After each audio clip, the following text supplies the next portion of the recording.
Bonjour Dr Toin, vous êtes cardiologue à la clinique Bouchard à Marseille et vous intervenez aujourd'hui au JPRS pour parler du syndrome d'apnée du sommeil chez la femme enceinte.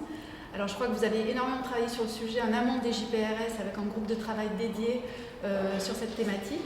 Est-ce que vous pouvez nous en dire plus sur qu'on comprenne pourquoi il y a une prévalence de l'apnée du sommeil chez la femme enceinte et quels sont les risques aussi du syndrome d'apnée du sommeil à la fois pour la femme et pour le fœtus?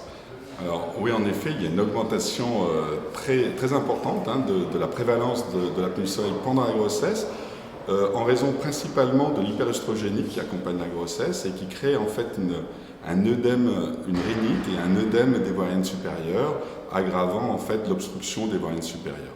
Ça c'est une chose, c'est la raison principale, il en reste d'autres par ailleurs. Alors le danger, quel est-il? Le danger, il se situe à la fois pour la mère, avec un risque de diabète gestationnel, d'hypertension gravidique, mais aussi de prééclampsie, ou de césarienne aussi, et le risque aussi anesthésique aussi est important.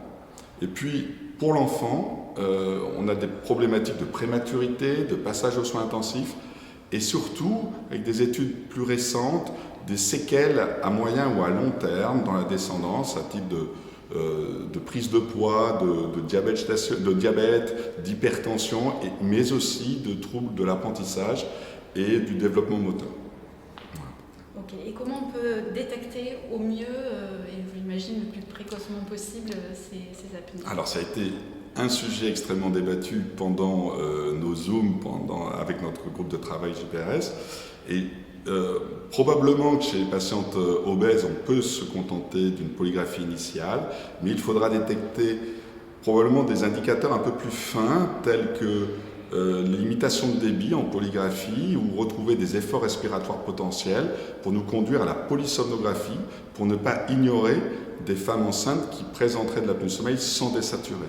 Et ce sont des femmes qui sont par définition plus jeunes, pas forcément obèses, et donc il faut traiter l'ensemble de ces patientes. Et pour cela, il faut avoir des critères très stricts, notamment la polysomnographie, et rechercher des anomalies, notamment des anomalies de micro-éveil respiratoire pendant le sommeil paradoxal. Voilà. D'accord. Et comment se passe la prise en charge? Est-ce que c'est automatiquement par PPC? Est-ce qu'il peut y avoir d'autres alternatives? Alors, pour l'orthèse d'avancée mandibulaire, on a vraiment un problème de délai, parce que c'est une course contre la montre, avec un problème d'hypoxie potentielle ou d'hypoperfusion du fœtus potentiel. Donc la PPC risque de s'imposer pendant la grossesse tout du moins. Il faudra mettre des pressions pas trop faibles pour justement éviter les efforts respiratoires et la stimulation du système nerveux autonome, générant justement des anomalies d'insulino-résistance ou d'anomalies artérielles.